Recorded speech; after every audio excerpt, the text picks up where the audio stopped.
Honda Classic week. Then we've got match play, which Kevin Kisner will be defending champ because there was no match play. Then a couple weeks after that, it's the Masters. So we're getting real close. We got a great interview here with kind of an up-and-coming country music star who's kind of broken out very recently with a song that's got, I looked at, 60 million streams on Spotify alone. I think it's got 90 million total across YouTube and a bunch of other streaming services. Chris Bandy, who's the man, he's a huge golfer, got into it over the last ago. And man, we hear stories about the grind. He actually told Frankie to fuck off at one time because Frankie was talking about pop punk and how they just appeared on the scene and play in front of thousands of people. And he actually told Frankie to fuck off. Yeah. And I'm sure we're startling the audio listeners, the people that are listening through their earlobes to the show, as opposed to just watching us on YouTube. Because if you're watching us on YouTube, you know that we're in a studio right now, Trent and I. Yeah, we are. You know what this feels like? What? It feels like that SNL skit where they talk about my sweaty balls. I don't know that one. Okay. I was going to say it sounds like ASMR compared to some of the other podcasts we've done. That's a good point. Hopefully we are protruding your interlobes.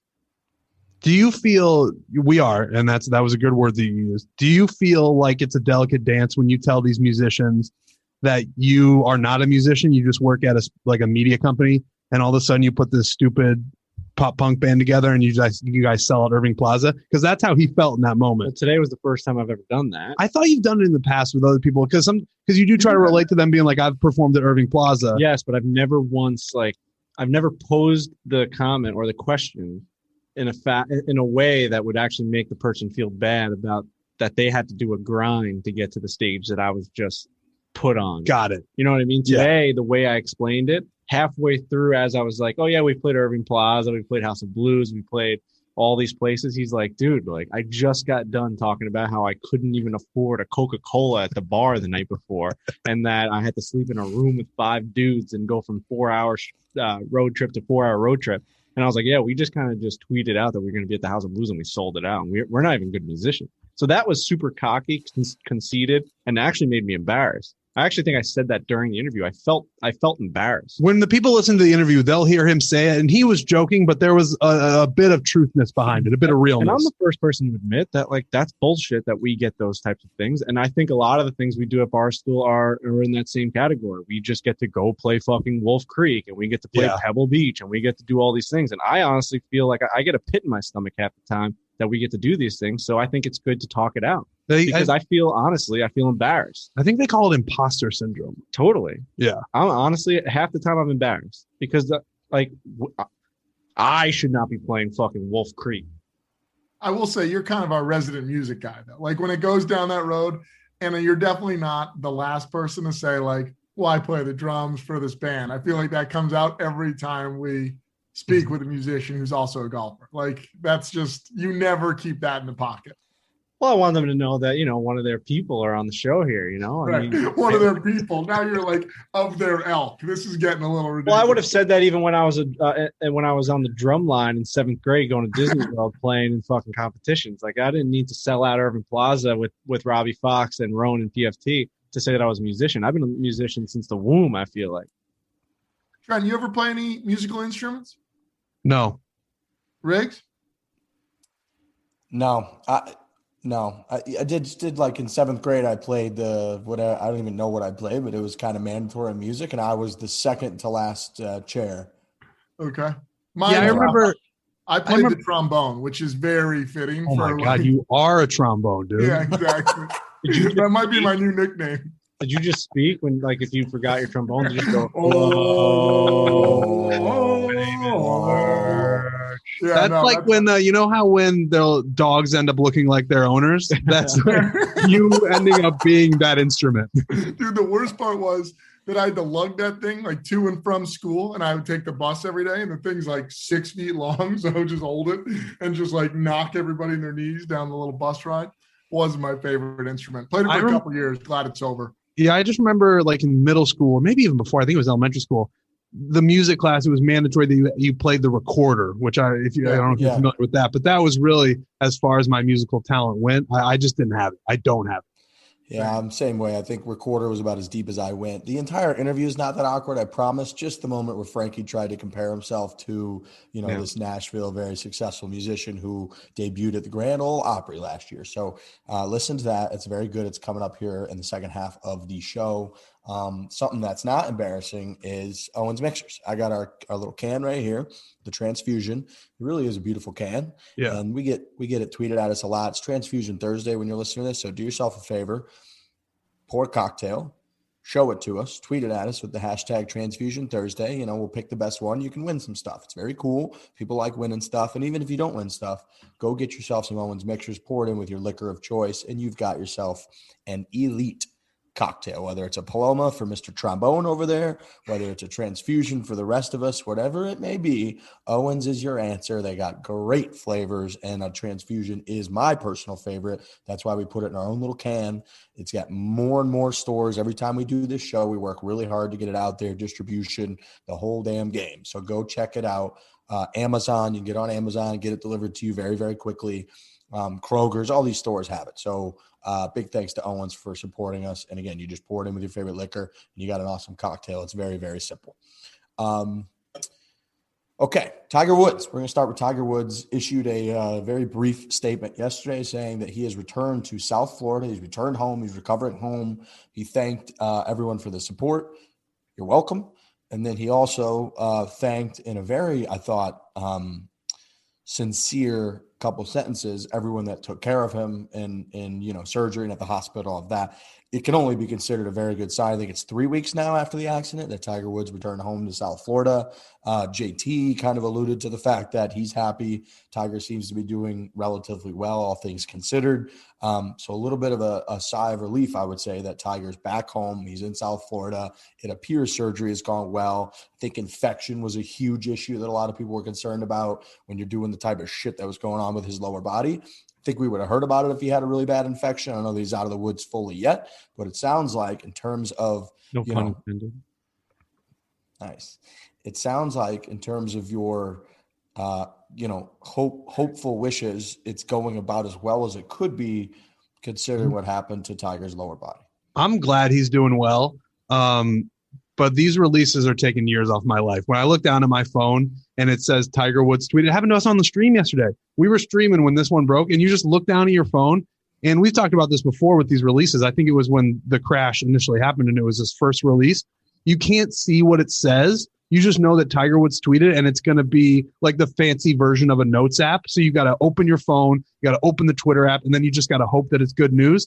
So and it clearly is good news now, which is great. But every time I see one of these releases, I just get very, very nervous. But it seems like everything's positive. He's out of the hospital. That's got to be great for him, back in the comfort of his own home. But yeah, it seems like things are on the up and up, about as up and up as they can be for Tiger. How does it show up for you when you see it? Does it say like Tiger Woods picked Twitter? Because it's just a picture. It says. You have no idea what could possibly be when you have the phone locked. That's what I mean. I have Tiger Woods. I think he's the only person I have notifications on Twitter. So when he tweets, it goes right to it shows up on my front screen, and it just says Tiger Woods tweeted, and then it has Twitter picked all the random numbers that it gives to it. And I'm just like, all right, now I'm going to open it up. I'm going to put in my password here, and I'm going to hope that Tiger Woods is doing okay. And you're expecting it to say like the first line to be like, I've decided to retire from professional golf. Like you're very, you're open to the fact that it could be horrific what you're about to read. Dude, 100%. And you just brought something to my attention that's how I'm going to learn when Tiger Woods retires. Because it's going to come from his mouth. It's going to come from his Twitter account. And I'm going to learn by looking at my phone and seeing it that Tiger Woods just tweeted a picture. And I'm going to be like, oh my God, what is this? And one day it's going to happen. One day it's going to be, I'm hanging it up. I'm done. You know what's fucked up is he maybe has, and this is a stretch, he maybe has 5 more of those tweets until maybe we see one of those. Because even if he comes back and he's healthy and all these things, like he doesn't send out those types of messages very often. No. It's usually like a big moment in his life. So I'm saying like within the next 5 notifications that you get from Tiger Woods, you got to think one of those is the retirement. So you think he's only got 5 big notifications left? So like 5 or less majors, 5 injuries, 5 something. Does he send out a notification for a major? No. He'll send out like, great win at the Masters. Like it was a great weekend. Right. It's only for big events. usually negative. Yeah. Is when he's putting these out. So I think 5 is right around the right number. And we got to hope that That's it's an under interesting 5, bet. honestly. Well, but you just said he's going to give a notification if he wins the Masters. So that's one major. Like if he wins the Open, but those are usually tweets It's or like different. a picture or something like that. That dark blue background with the dash tiger underneath Oh, it. Is gotcha. Tweet usually statement. Right. He does a tweet statement. It's like, Yes. it's thank you to my support. I will be back. Yeah. We don't need any of those. And if we have 5 more of those, then we are on for a bumpy road ahead. Dude, he's given us the biggest range of information in the last 10 years from those as anybody could. Oh, Like, man. you should expect anything because literally, like when you open that up, he's given us everything with regards to those messages. I mean, one day, hopefully, that we got to prepare ourselves for one day. One of those tweet statements is going to say, "I have registered for and am planning to start in the Farmers Insurance Open at the end of next month. Thank you to my doctors for getting me to this point." Like that. In theory, that will come in the next couple of years. And when that does, boy, oh boy, are we going to have a fucking field day on the internet and go absolutely crazy. You got to do everything in your power to hope that really comes, to hope that's a thing, because there's a chance that like, if that never comes, then we're in a position where we will never really get a positive Tiger Woods tweet statement until he retires. Correct. Yes. I agree with that actually. But you hope that it's just the first one, right? Like he can't start getting trigger happy with these fucking statements. Like leave it to just the negative stuff and the retirement. Like when we see that, we know. It's almost like when you see that notification pop up, you hang your head and you're like, all right, this is something here. He's too private to have those tweets be everything. I mean, like there's no way. He's way too private for that. Can we talk about some positive Tiger Woods news? Yeah. PGA Tour. Hold on. Before we, I want to, but 3 weeks in the hospital is a long time, which only to me just justifies how bad of an accident it actually was. I mean, it must have been horrific. Well, look, he shattered both of his legs. I know, but I don't know. That's just. I'm with you though. 3 weeks is a long time. Dude, like, is it though? Family members that go to the hospital or something like that for something horrible, like a couple days where they have surgery is a long time. They're in there for 4 days, 5 days, 3 weeks, dude. I guess it would be different if we didn't know how bad it was. Like we knew it was bad. We knew it was really bad. It would have been one thing if they had just said like, yeah, I mean, he went tumbling off a cliff at 85 miles per hour, but he just got a hairline fracture in his arm or something. Then it would have been weird if he had then gotten out 3 weeks later. But they were pretty upfront, I think, with how hurt he was. So maybe 3 weeks isn't that long. So who knows what a Tiger Woods hospital experience is like? It's not like your grandma and grandpa going to the hospital. It's probably has his own wing. He's probably doing a little bit of physical therapy in there, whether it's for his arms. And, he's getting moving.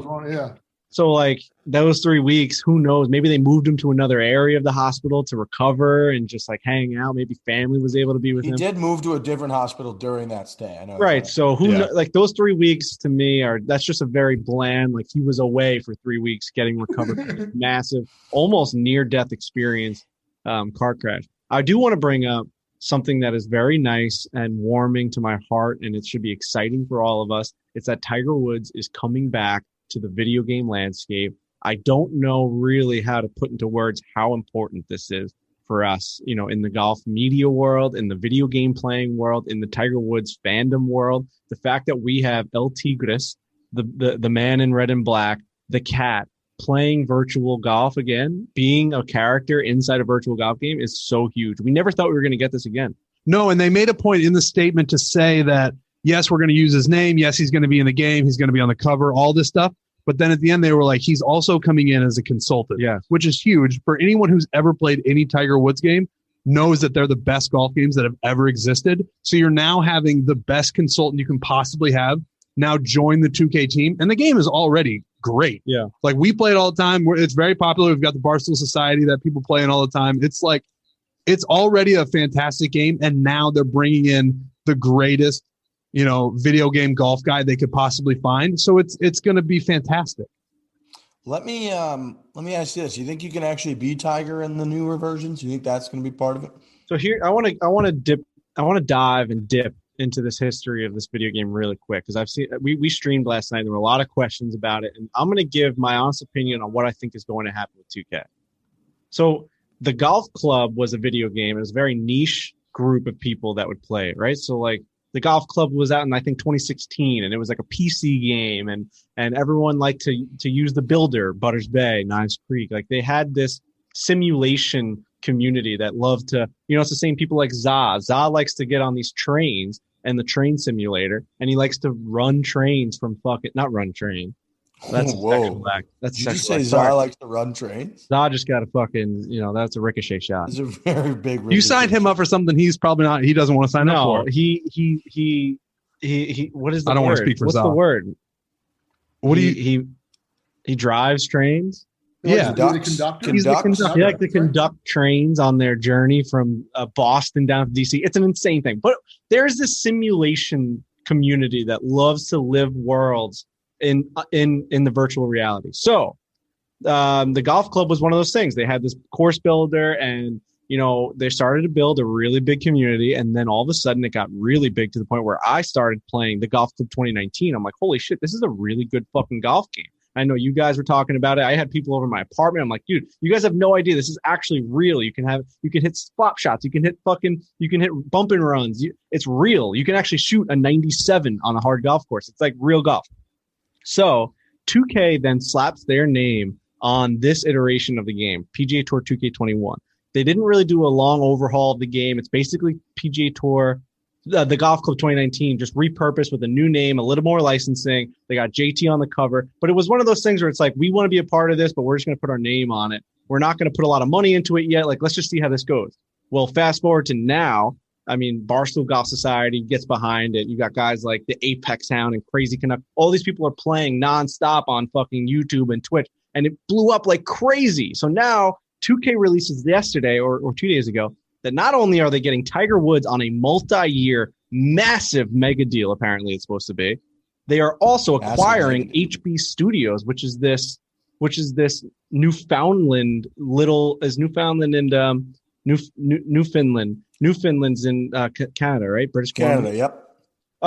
Maybe not British Columbia, but they're this small Canadian studio that built this golf club game. They just got acquired from 2K. What does that mean? It means that 2K now owns the rights to this game, and they have money to put into HB Studios. They are going to put so much cash into the development of this game because, let me tell you something, Tiger Woods is not putting his name on some bullshit ranky-dink fucking organization. Correct. He knows that this thing has a lot of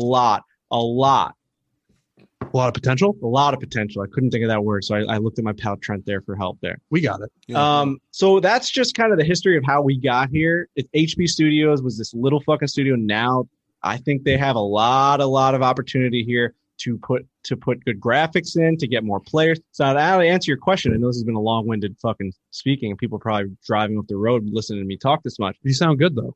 The answer I want to give you, Riggs, is I do think now with this ability to put a lot more money into it, you will get players with the swing. So you will be able to play with Tiger Woods. The one thing that people said they didn't want is a generic swing, right? Think about if you played Tiger Woods and they just said, all right, we're going to make him look like Tiger Woods, but everyone's going to have the same swing plane. That would be horrible. You want Tiger to swing like Tiger. You want Bryson to swing like Bryson. That's going to take a ton of time, money, and you got to get these guys synced up. I mean, think what NBA does. NBA 2K gets each guy in their release and the way they dribble the ball and how they look running down. Kevin Durant does the lanky run back. All that stuff goes into it. So, I mean, maybe not next game, but the future of 2K is going to be, if you're a video game lover, you should be so fucking pumped up that this just happened. I'm genuinely excited. Dude, it's legitimately brought me back to video games. 100%. If you took a break between, if some of the golf video games you were kind of like, nah, this is getting too hard. This just isn't what it used to be for me. I was that guy. And then with PGA Tour 2K21, I knew we were getting involved with it, and you had said great things about Golf Club 2019. And I was just like, I'm in. I'm going to try it again. And now I genuinely love this game. And so to have it now be put in a spot where they're going to pour a bunch more money into it, and it's only going to get better and better, you just got to hop on the train. If you gave up on golf video games a decade ago, it's time to get yourself a new system and jump back in, because this game is going to be worth it. Yeah, now, I mean, they have the potential now to create a game, and they have all the tools. They've acquired everything they need to acquire to create a game that is a combination of the Tiger Woods game franchise, where you have all the players, you can play with the players, you've got the swings, you've got with the graphics of today and with the courses of the video games today, where you can create courses, where there's thousands of courses in the game. Because the biggest knock on on the Rory game when that came out and a lot of the older Tiger games is that you're so limited in the golf courses that you could play. It'd be like 15 courses that you could play and that was it. And the beauty of the game now is, yes, it's extremely real and it is very fun to play. But the courses almost dominate because you can scour through there. People create them, make them insanely realistic, and you can play these awesome courses that people create. So if you can combine that with all of the incredible positives that were how we grew up playing golf video games, which were, again, being Tiger Woods, like the charisma, cutting to him, like walking down the fairway, the way he walks down the fairway, fist bumping, his swing, and they had all the other guys and how realistic their swings were. You have the chance to create the best video game for golf by far that's ever been created. And I don't see why they wouldn't be able to do that now. Yeah. They really highlighted that Tiger said that he would be bringing his expertise to the game, because Tiger's one of those guys that he's just not going to put his name on something that he doesn't think is going to be successful, and it's already a really successful product. So, and the way you can tell, and the listeners can tell, that we're really jacked up about this is 2K is not on the sponsorship or ad read for today. Like, this is not a sponsorship read. This is just us being really big fans, and that's as genuine and real as it gets. So do you think it's a weird timing though for the announcement with obviously Tiger in the hospital? Do you think there's any like weirdness to that? I would guess that they were probably going to announce it weeks ago and actually delayed it. That would be my guess. Yeah, I would assume that too. Because what are the odds that they announced it the day he got home? Yeah, no, just interesting, and I don't know. My mind goes different places with that, of like him signing on, weird spot for him. Obviously, this deal's been in the works, I'm sure, for a year's time, but certainly interesting. Yeah, I bet too. I mean, knowing, because we're in that world a little bit of announcing shit, is like you kind of got to keep to certain schedules because you have other stuff to announce and you have things to work on. And like, there's probably phases of things that they want to release over the next however many months or year to like hype it up, that like they need people to know that Tiger's involved. So I would guess that they probably were ready to announce pretty close to when the accident happened, and then probably got to a point where like, all right, he's now going to announce that he's going home. We can announce it then. But yeah, I mean, ideally they wouldn't have announced it when he's got 2 broken legs and nobody knows if he's ever going to be able to play golf or walk again. Like, they probably would have rather it been when he was, still a favorite or top 20 favorite to win a major. So, but yeah, I mean, these things, again, with the announcements, because somebody messaged me and was like, do you think that Tiger signed on to do the video game because of his injury? He's not going to have any time now to play. And I was like, no, these things take months and months to negotiate, come up with. So yeah, I would guess they have a lot of other things they're going to release, and therefore they probably were like, we got to get this out pretty soon. Yeah, there's no way that it could be timed up with the injury and like Tiger being in a weak spot, because it just takes, I mean, I'm sure to work with Tiger or get somebody to sign off. It's been signed off now for probably a couple months already, and this was the release date. Especially Tiger Woods with a video golf game. He was the king of video game golf games. So to get him to agree to this with a whole new partner must have been a massive deal. Like, a lot of meetings and a lot of convincing to be like, hey, you are known as the EA Tiger Woods. What was the last one? 2013. So like, we haven't seen this guy in 8 years at least on a video game. And he's the biggest name in golf. So like, to get him to be like on a new team with 2K, that's not something that just happens, like they're saying, within a weak spot. That's something that happened maybe years ago. I'm so fucking excited. Oh my God. It's I'm so excited for it. It's going to be incredible. And I think people do need to be patient with it, because it's not, you got to think that this game is starting from the ground up with like a new acquiring of, 2K just acquired HB. And I think there's going to be a lot of things people want. And I think it's going to be like a growing process, but like the where it's going is going to be, oh my God. Oh my God. Yep. Especially with the new systems out too. Oh my God. Last time you went and played golf, ladies and gentlemen, and you were hungry on the golf course, how many times has that happened, fellas? Oh, every round. You know what it is? You know what the golf course does to me? There's a couple places that when I step onto some place, and there's two places I'm thinking of. When I go into a movie theater, I have to have popcorn. I almost go to movie theaters just to have popcorn. Yeah. And when I go to a golf course, like sometimes I just have to like eat a hot dog or something. You just get hungry. Like there's two places that just make me hungry, and one of them is a fucking movie theater, and one of them is a fucking golf course. It's the weirdest thing. I could eat a full meal right before a golf course. I still have to eat on the golf course. You always get hungry on the course. Everybody does. You don't want to be out there frustrated. You get hangry. It's very, very, very annoying. You got to have snacks in the bag, and there is no better snack, ladies and gentlemen. You're talking about Chef's Cut? Chef's Cut Real Jerky. Now, I got a little tidbit for you. Use code CC4Play at chefscutrealjerky.com. You're going to get 25% off. This stuff is the bomb. It's fantastic. It lasts for a very, very long time, pretty much forever. You put it in your bag. It's delicious. I got different flavors right here. And I'm telling you, you're going to have a significantly better golfing experience when you get this stuff. Keep it in your bag. Pull it out. Your playing partner's going to be impressed. You're going to be impressed. It's delicious. And I can see Trent over there is salivating at the fucking mouth right now. Well, it is a great golf course snack, but I'll tell you what. Chef's Cut was nice enough to send me, and I'm sure you guys, a bunch of the beef jerky. That stuff ain't making it to the golf course, okay? That stuff is like, I'll tell you what, it's 95% gone already. Like the only reason I still have a bag around right now is because I figured we were going to do a read on the podcast, and I wanted to have some with me. Look how good that beef jerky looks. Look how thick that looks. That's like dude, it's honestly so good. And like I'm saying, I'm going to have to re-up my Chef's Cut because the stuff that I have in my apartment is already gone. Oh, it's fucking amazing. It's teriyaki, man. Oh, dude, it's just fantastic. I know you've been eating some of it too, Frankie. Dude, I legitimately gasped when I got home from our long trip. We got back from Vegas. I saw a big box waiting for me when I got home, and I opened this thing up, and it was, 10 bags of jerky. I'm 4 bags of jerky down. Yep. Like I have 6 bags left, and I've tried everything. The zero sugar one, which I thought was going to be gross. It wasn't gross. It was fucking phenomenal. I tried the teriyaki one, the original. I mean, everything. Like you're saying, no matter how many days you've had it, no matter how many days the bag's been open, it still tastes tender. It still has juice in it. It's the best beef jerky I've ever had. And I was never like a stickler on beef jerky. Like you go to a gas station or whatever, you just pick up a stick of beef jerky. It is what it is. Now I'm Chef's Cut or I'm nothing. They have set the bar for beef jerky. Couldn't agree more. Chef's Cut Real Jerky, founded by 2 caddies on the golf course who said, hey, we need to figure this out. We need a perfect snack, a little source of protein. It's made in the US of A. And again, you go to chefscutrealjerky.com. Use the code. It's one word, CC4Play. CC4Play gets you 25% off. That's chefscutrealjerky.com. CC4Play, you get 25% off. And I'm not kidding. This stuff is just delicious. Dude, you guys figure out something to talk about because I'm going to eat this real quick. Anybody catch the Masters documentary on ESPN? I think you guys were streaming, so you probably missed it.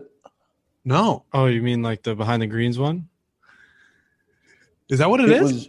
No, it wasn't Behind the Greens, was it? Oh, they're releasing one that's coming out, I think. Yeah, I saw that. That's what I didn't know if you were alluding to. Okay, yeah, I thought you were making a little joke. Because, I mean, the Masters came out with this incredible revolutionary idea to film them, how they got the golf course ready and interview the superintendent and the fucking groundskeeper and all these people. They're putting in the flowers. They're interviewing the lady putting the flowers in on Magnolia. It does look good. I got to tell you, Frank, that sounds like a good idea. It's revolutionary. Yeah. So PGA Tour too did a behind the scenes at the Players Championship. It's kind of like Behind the Greens.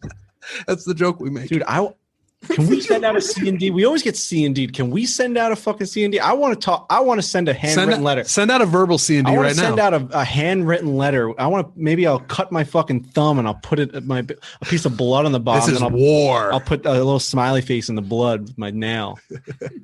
I'm not saying I'm the first person to ever make a video about a golf course. I'm just saying that like I had never seen a video preparing for a golf course, like a documentary style preparing for a golf course, but superintendents in the middle of the night. Beautiful drone shots. It is what it is. And what is it? Imitation is the sincerest form. Imitation is the most sincere form of flattery. God, did I fuck that up? You were close though. Jesus but Christ. I think barely speak. Is the Masters one that you're talking about, Riggs? Is that a different one? So the one that I saw, and I missed the first 8 minutes of it. It was only 30 minutes. So maybe the beginning of it, they were doing flowers and shit. And that could be the same one. It was called the one in November. Yeah, that's the one. But it wasn't Behind the Greens. I mean, maybe there was a small section of it, Frankie. So hopefully you can sleep tonight with your little Chef's Cut beef jerky. I'll curl up in bed. But they had a lot of behind the scenes footage of the champions dinner where like Tiger and like Mark like couldn't find the dinner, and they were like, because it's in a different room. And it was actually amazing. Oh, so this like is must watch stuff. It was must watch. I saw a 30-second clip. It says the one in November, and it's these people putting in flowers all along the drive in, and I'm like, oh, okay, like this that might have been that had to have been in the beginning when I just missed it, but it was like it was all of the lead up to basically to the Masters. It didn't even cover like the actual tournament. Like they kind of ended it right when it started and like when the shots were hit, but it was all about like the lead up to it and preparing for, you know, the one in November and how different it was. And it was cool. And Tiger was obviously the defending champion. So there was a decent amount of like behind the scenes Tiger content in there. There was Cameron Champ coming in, and like it was his first Masters. So they had him like coming down Magnolia Lane and doing like the temperature test and answering the questions about like not having had COVID symptoms in the last 14 days just to get like past Magnolia Lane, which was interesting. So just kind of the whole concept of them showing footage behind the scenes at Augusta is always going to be really cool. So guys, check that out. And I want to see that.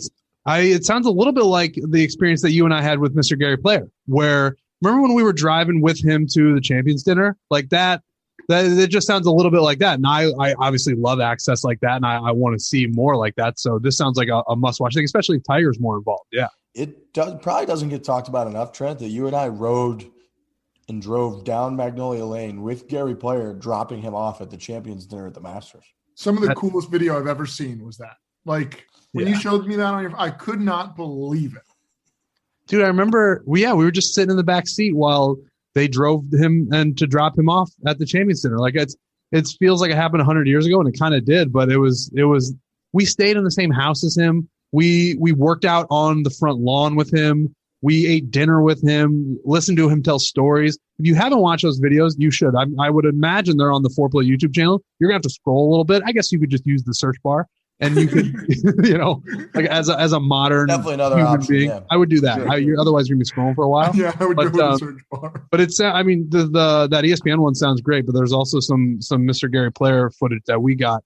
By the way, the reason Frankie just disappeared, and if you're listening to this on the podcast, you're not going to care about this at all. But the low battery thing popped up in the right hand corner there, and him and I both froze because it's hooked up to the whole machine here. And if that goes dead, then we go dead. So Frankie's trying to figure out a charger situation, but. To put a pin in that, I do want to watch that Masters documentary. I would say probably like one of the first 2 or 5 videos that we have ever put on our YouTube page, I think, were those Gary Player videos. And we spent, I think we put like an hour's worth of videos out of like a part 1 and a part 2 of us just spending Masters Week at Gary Player's house. Didn't when you first showed up, didn't he like do leg kicks, or wasn't he just like doing some workout and making you guys do it too, or kind of embarrassing you with the amount of push-ups he could do? Didn't he greet you with something like that? Can't remember. Okay. All I remember is push-ups involved for sure. We definitely did a workout, but that was like the next day, I think. But the one thing I do remember about getting there, and Riggs is definitely going to remember this, we got there and we could not find the house. We were putting it into the GPS and it was not showing up, and we were doing circles on this road. And at one point, one of us said, "Are we sure that this is real?"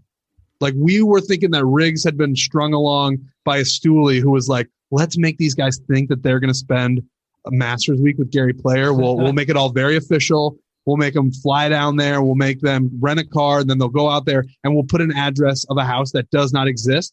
And there was a 10-minute stretch in that car where we were going to have to call our boss, Dave Portnoy, and say, "We got strung along and we're not actually spending the weekend with Mr. Gary Player."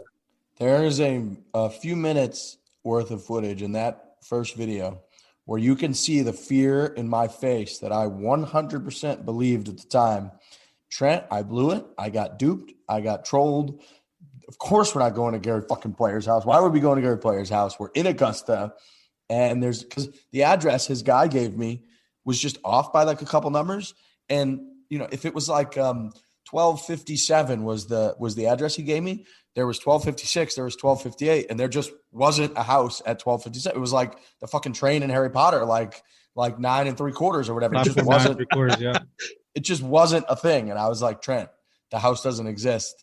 the weekend doesn't exist. It's over. Like, it's just over, man. And then he called us and was like, yeah, I just gave you the wrong address. It's here. And we rolled up and Gary Player was like eating berries at the fucking in the kitchen or something. It really does speak to how preposterous the premise is that we were spending the weekend with Masters weekend with Gary Player. Luckily, we were not duped. And yeah, we had a delightful time. He is obviously a fantastic human being. Things considered, I mean, even since I've been on the podcast and Lurch, like, that's the craziest thing Foreplay's ever done, right? Probably. Yeah. Well, we dropped him off at the Champions dinner. We drove down Magnolia Lane. He had to get past security. He's wearing his green jacket. He was wearing his fucking green. It was you guys sitting in a car, driving down Magnolia Lane, dropping off Gary Player, not some ho-hum see you later golfer. Mr. Gary Player. You slept at his house. You slept with Gary Player, like in the same house. Yep. And you dropped him off at the Champions dinner at Augusta National Masters Week. Yep. In his green jacket. That has to be rubbing the elbows craziest with a guy thing. with a green jacket on. That has to be at Augusta, not like maybe like, all right, it would be crazy if you were at Mr. Gary Player's house in July and you're like, oh, look at this fucking green jacket. But you guys were there. Yeah, we were fully. That's probably the number one thing Foreplay's ever done. And it came together last minute. What's even close? Speaking with Tiger Woods? Meeting Tiger, yeah. Okay.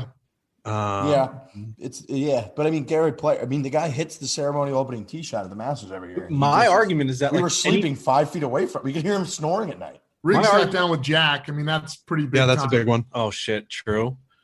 That's a big one. But I would say those are probably top thrhree. You know, meeting Tiger. But I would still say Gary's number one, dude. The fact that you're driving down Magnolia Lane, which nobody on this earth really gets to do, with Gary Player in the green jacket. Right, we were doing it during Masters Week. It was my point in all this is that like people can meet Tiger Woods. Jack Nicklaus has done interviews before. I don't know that anyone's ever slept in the same house as Gary Player during Masters Week, ate breakfast with them, had berries, did workouts, talked about all his stories, probably sat around a fire, whatever the hell you guys did. Yep. Then drove him down Magnolia Lane and dropped him off like he was a fucking school child getting ready for fucking school at the Champions dinner during Masters Week. I don't know that that's something that like one of our competitors, one of our competitors in the space. You know what it is? I'm eating one of these fucking mints right now, and it's stuck in the back of my tooth. That's something that like competition can't replicate. You know what I mean?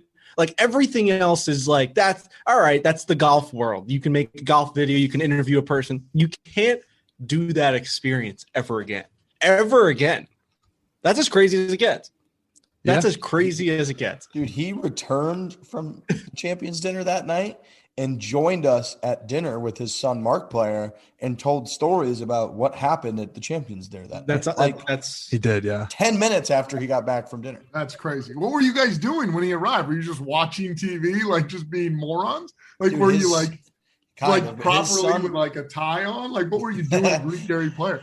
You got to realize his son, Mark, is Mr. Dinner Host guy. He just lives and breathes to run the Gary Player brand, the Black Knight brand. So he's always inviting over like VIPs that they do business with and like telling stories. So we basically had like mini Gary Player hosting us at dinner at Gary Player's house, telling stories the whole night. So then actual Gary Player wearing all black coming home from the Champions dinner joined us, grabbed another bowl of berries and sat down and just told stories for like an hour. And me and Trent, our jaws were just on the floor. Like, how in the literal fuck are we here right now? What'd you guys do? Like, what'd you guys do that week? What do you mean? Like, so you guys put out the video with him, right? Like, you guys. They gave us passes, yeah. No. Here's what happened. I think we were there early in the week, and then we flew back to New York when the tournament started, and then we just covered how we normally would cover it. We were there earlier in the week. Okay. Yeah, and we went in for the par 3 contest, and right when we arrived on scene at the par 3 contest, Tony Finau got an ace and then fell right in front of our faces and like broke his ankle in half. That was that year. That was a bad one. The Heats. Remember this? Remember this from The Office? What the hell is going on? I can hear it. This is our office. This is fucking Barstool, $500 million company. The fucking heat rattles inside these studios, and what these studios are where the money is made, right? Like this is where the fucking big ass podcasts record their audio. You got Part of My Take right next to us. Yep. You got Caller Daddy behind us. I mean, these things are rattling like someone's panhandling for cash out here. And it's funny because it happens all over the floor in the building, and it happens out where the content people sit, and we've all just accepted it. It just happens. I said that today. I was sitting in the office and said, "Are we just going to accept that noise?" Because it was crazy today. Yeah, it's loud, but it's obviously more.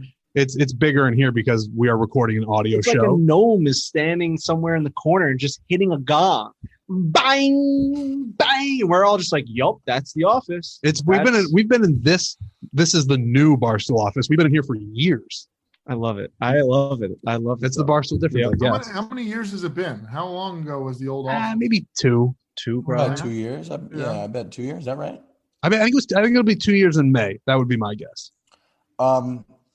I got to give a shout out to this guy. I got a couple shout outs to give before we get to this guy. One is we did our whole Dad Bod Classic recap, and I didn't shout out POB, Pat O'Brien, who's a Dallas area golf instructor coach. Amazing guy, one of the nicest people on planet Earth.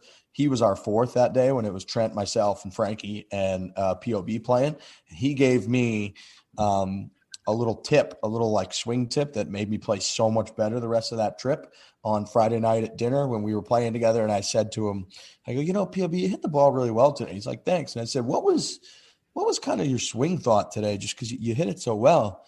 And he's like, Riggs, come in the other room with me, and gave me like a full little rundown down to the point where somebody got a picture of, he was like down on one knee looking at like my positions with my arms, and helped me out big time. So big shout out to POB. Another one to 12-year-old Pete is turning 13 this week. So believe it or not, and this has happened before in Barstool history, I think 15-year-old Steve is like a fucking 25-year-old accountant now, but he still gets called 15-year-old Steve. But you won't believe it, 12-year-old Pete from Pinehurst, who Frankie and I have both played against now, he turns 13. So happy birthday to 12-year-old Pete. We'll still call you 12-year-old Pete, though. That's the 15-year-old Steve. 15-year-old Steve is now 19, I think. And 12-year-old Pete will always be 12-year-old Pete. So correct. Happy birthday to 12-year-old Pete. And, now maybe you guys have to have another match where you lose to a 13-year-old. Maybe each year he beats you in a match and you lose to a 12, 13, 14, 15. Well, okay. 17, before we go down that road, you decided to play him and he gave you 9 shots and you barely beat him in extra. Well, coming from Mr. Strokes, I played the game of golf the way golf has been fucking curated with Strokes. He's a better golfer than I am, and I beat him on a level playing field. I beat 12-year-old Pete. I'm just clarifying that as long as you admit that he's better than you. 7 strokes or 9? Yeah. My thing going in was I was like, am I better? I think it may have been 9. But listen, I took him to a playoff. There was no strokes on 17, 18 or the playoff. And I beat him straight up, and I fucking looked down on him on 18. I said, I just beat you, little boy. I think he's blending everything. There was no strokes on 17, 18 or the playoff. You got 9 strokes before that. Yeah. Yeah, talk that shit, Frank. Dude, the kid's like a 3 handicap. Like, what are you supposed to do? He's incredible. He's good. No, I think he's really Riggs' good. point, Riggs has played him straight up and lost. You basically said, no, you're better than I am out of the gate, so I'm not playing that match. I'm going to play the stroke game. Yes, and I moved him back, too. I think, Riggs, you played him at like 6,200 yards. I played him at like 68 with 9 strokes. Anyways, 12-year-old Pete's turning 13. Happy birthday, 12-year-old Pete. But you will forever be, obviously, 12-year-old Pete. And then the last one I've got is this guy on Reddit, one of my favorite things I've ever read. This guy just posted on Reddit, and it's going kind of like Reddit viral. It's got, tens of thousands of likes. All he did was just started a Reddit thread, and he just wrote, after 32 years of golfing, I finally made my first hole-in-one. I don't have many people in my life, so I wanted to share it with Reddit. And when I saw that, I just laughed out loud that this guy gets an ace. He's so happy about it. He knows he's got nobody to really share it with, so he just logs into Reddit and he says, I know there's people on this fucking Reddit thing, and I'm going to tell somebody about my hole-in-one. So I appreciate the shit out of this guy, and big congratulations to that guy. Yeah, congrats to him, but there's also a little darkness in that statement. Ton of darkness. I'm happy for him. I'm very happy for him. And I'm glad that the community on Reddit is congratulating him because he deserves it. But there's a little bit of darkness. I would assume that he got an email from Reddit. Sometimes you write things on Twitter and Twitter emails you like, how are you doing? Yeah. That's happened to me after Islander games before where I'm like, I just don't know if I want to do this anymore. And then Twitter emails you like, how are you doing? Do they really? But it's obviously automated. But like, so automated, but they're like, we saw this tweet. Negative sentiment. Yeah, we're going to respond and make sure this guy's okay. Totally. I actually thought you were making that up. I've never gotten one of those. Oh man, your Islanders tweets must get so dark that they're like, we got to check in on this guy. I've gotten multiple of those. I got to tell you, I don't know how automated those are. You might be the only guy who's seen No, those. dude, no. People have gotten those before. KFC's gotten those a lot. Oh, okay. So yeah, that happens. I'm surprised you've never seen that. You're Mr. Twitter. Yeah, but I'm not like all that negative, really. True. Yeah, that's my brand. But yeah, shout out to that guy. And honestly, half more than half of doing things in the world is so that other people can see it. Right. So like this guy just wants people to know that he got a hole in one. Yeah, that proves that point where this guy. But he's nameless. This guy doesn't have a name. It was like user 6310. No, but he got hard on reading all like the great job, like where was it? How long was the hole? He just needs people to know that he did it because like why else do it? 36,000 upvotes it has. Yeah. That's what he was going for. And you know what? I applaud him. Great job on the hole one and great job on getting that clout. Really I saw our boy Hardy got a hole in one the other day. Oh yeah. We talked about that. We talked about that on the interview coming up. Did we? Before you jumped in. Yeah, we did mention. Okay. Where do we ever say where it was?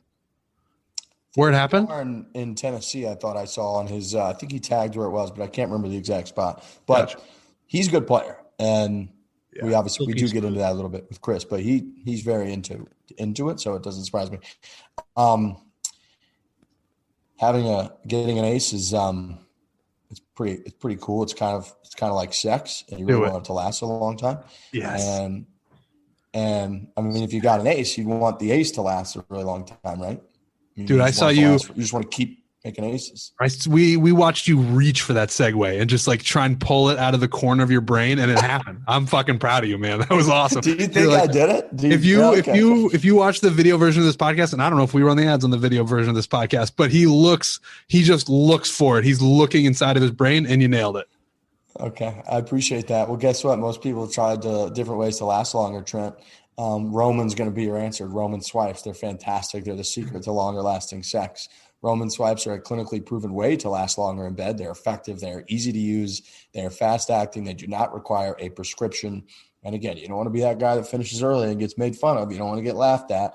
You want to be able to go to Pound Town for a long time, as long as you possibly can. Roman swipes are going to help with that. Come in discreet, unmarked packaging. And yeah, that's right. And you go to getroman.com/4. And you're going to get your first month of swipes for just $5. Unmarked packaging, Trent. That's why we both made that sound. Yeah. I was going to say, Lurch, you look uncomfortable during this ad read, I will say. I think T-Daddy could be my help to the Roman of helping me last longer, because you gave a yes early when you were looking for that. That's going to help me last a little longer. And then just that little extra segment that you added on. I think, with that Roman, I think I'll be able to last forever. How long did the Roman Empire last? Oof. Riggs? I'm going to say... Can I throw out a number before you say it? Yep. Yeah. Okay. I'm going to say the Roman Empire lasted... Now, I could be way off here. I'm going to say the Roman Empire lasted 1,000 years. So I'm going to say... I think Trent just looked it up. My guess is... from somewhere around 70 or 80 BCE to around 280 or so, 300 AD. So I'm going to say it's around 350 or 400 years.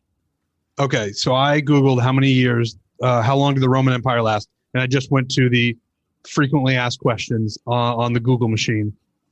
1,000 years. No Frankie Borelli exactly nailed it. That's what I'm seeing right here. Are you fucking kidding me? That's congratulations on a great guess. Give me some, bro. Brother. Holy Frankie. Shit. Do we have a year's range there? Began in 753 BC and lasted for 1,000 years. That's what it says. So whatever 1,000 years after 753 BC is. I'm going to take it. I'm sure there's a lot that goes into that. Like, when did they actually have their control, their reign? Like, where does that start? Is there a guy named Roman that just started it? Right? God. Julius Caesar. The whole thing. Amazing. That's amazing. But all I know is that I was going off Caesar Augustus, which was like 63. I'm just looking up this right now, which was like 63 BC. So I think you could get technical, but Frankie, I mean, you nailed that. 1,000 years. That 1,000 years. Fucking nailed that. Well, if we're gonna go off that, then Roman Swipes, man, that's a long time.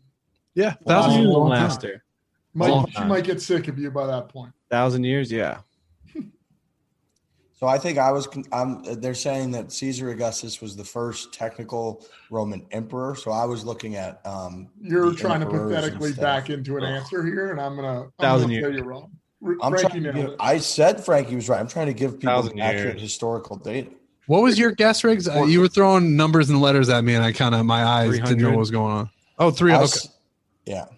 Yeah. Okay. Which I was just off by. So good job, Frankie. Congratulations. Well, I needed that win because I don't know where this is going. I'm assuming it's going before we talk to Chris Bandy, which, by the way, I don't know how much of the audio we're putting in from right when he got in, but I definitely called him Chris Brandy. And now we almost have to keep it in because if you listen to right when he pops into the show, I said, "What's up, Chris Brandy?" And then I was just like, "That's just the wrong name." The weirder thing might be saying the full name to him. Really weird. I got super nervous. He popped in. It was just Trent and I was talking about the flowers in the room that I was in. The audio is going to change significantly when you get to this interview as well. Oh yeah, we should warn people about that. But yeah, there was a moment where we almost had another Brian Baumgartner situation where it was Frankie and I. Frankie was talking about the roses in the room that he was sitting in, and then Chris showed up, and luckily Riggs showed up in under 10 seconds because we almost had another situation. I said Chris Brandy for sure, dude.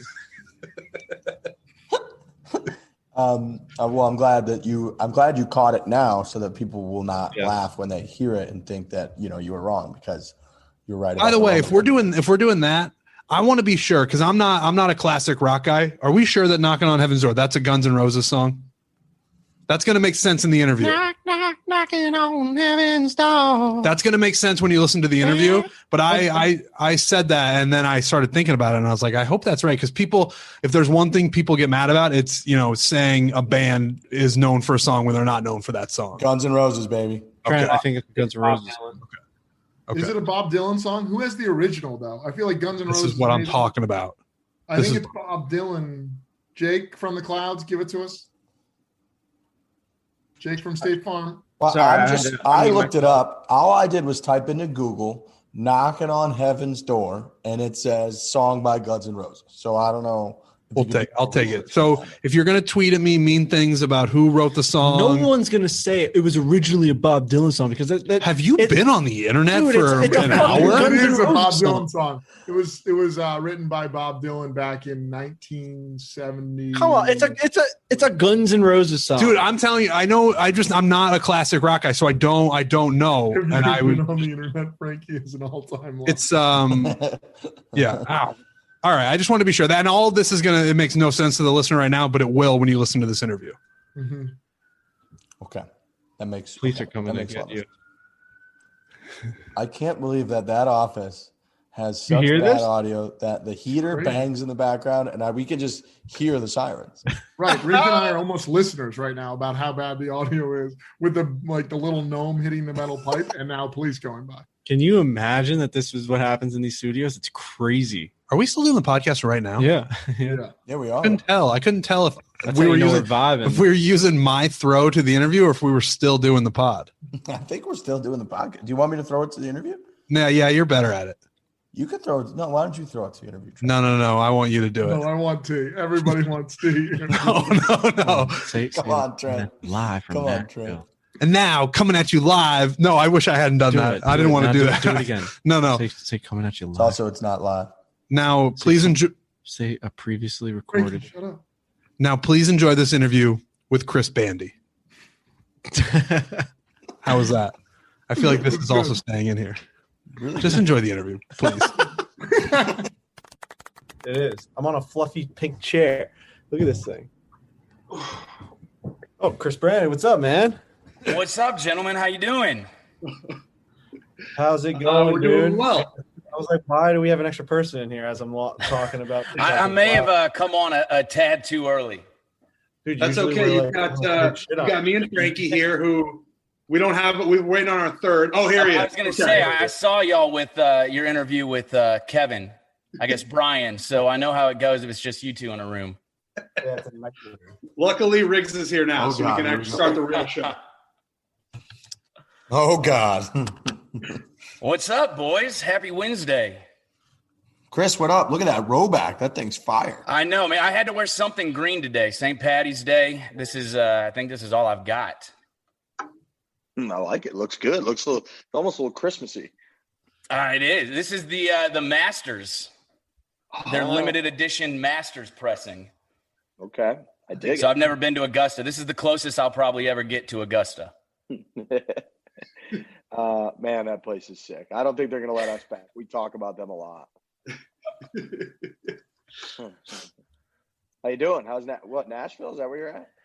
I am in Nashville. Yeah, it's been raining for what feels like a week straight. So I'm hoping the sun peeks out sometime this week, but you can never be sure. April, May, March is it's a crapshoot. So it's either going to rain for the entire 3 months or it's going to be sunny, and it looks like we're getting the rain part of it. So I will say I follow, a lot of people, a lot of you guys that live out in Nashville, and all the videos people can't help but post when they're out on the golf course, and the weather just looks fucking miserable every time they post it. It's a little soupy. It's a little soupy right now. I don't know if you saw Hardy just had himself a hole-in-one the other day. Dude, so I was in the car maybe 2 days ago, and one of his songs popped on, and it's a banger. And I texted it to him real quick, and he was like, "Thanks, man. I'm real jacked up and playing a ton of golf." And I looked this morning, and he has an ace. So I was like, "Yeah, you have been playing a ton." He has been playing, man. He's a great golfer. I think he's like a 5 or a 6. Dude, we played all those guys down in Nashville. He was their ringer. He came out of nowhere, and we're like, who is this guy, and why is he so good at golf? Like, he was fantastic. And I don't know, did he even hit his driver out there? He's usually a 3-wood guy. He was just pulling his 3 when he hits it like but low, hard. It's a piss missile, man. Yeah. It goes like 300 yards. Yep. Really? If I hit my 3-wood like that, I probably wouldn't play driver either. True. No shit. He was like grinding over the putts too. I remember he was like he was Tiger. He was going like 360, stalking them, and he was scaring the hole a lot. He's a good player. He is. I think I've played with him twice. But I started playing golf in 2019. So I'm pretty new. My first golf experience was a buddy of mine invited me to a web.com pro-am. So my first time ever playing golf was in a pro-am with Harry Higgs and people that are on the tour now. And I remember, I think that's when I know that's when I caught the bug. I was so bad, awful, terrible. And I'm just the kind of person that can't be the worst in the room at anything. I don't need to be the best, but I can't be the worst. So I remember when I got home, I went out, I started getting lessons. I bought a brand new set of clubs. The ones that I brought to the Pro-Am were, I bought it like Played Against Sports. They were like Sasquatches that were 12 years old. And ever since, it's like three times a week I'm out there playing. Like the OG Nike Sasquatches? That's what you bought? Oh, yeah. That's what I had, man. But my buddy, he called me and he said, "Hey, we're going to the Bahamas for 4 days if you want to come play golf." I was like, "You can tell me we're doing anything in the Bahamas for 4 days, and I'm probably going to go." Yeah. So it just happened to be golf. That's Did they have the square? Was it like the square heads on those Nike Sasquatch? Remember when they had those? Yeah, I mean, that's what they were. That is what they were. The worst sound a golf club's ever made is when contact was made with those things. It was like metal hitting fucking pavement. Yes. Yeah, it was awesome. And I never got that sound because I never hit them flush. So I had a lot of toes, a lot of hosel rockets, but that was the first time. And I think I didn't start out terribly. I grew up playing baseball and hockey. So like hand-eye coordination was always kind of there. So I think I started at like a 20 handicap and got it down to about a 13 now, which is Yeah. trending in the right direction. Yeah, I was going to say, because you're a St. Louis guy, so baseball and hockey, that's all we got. I'm a St. Louis guy as well. It is. Yeah, you're St. Chuck, right?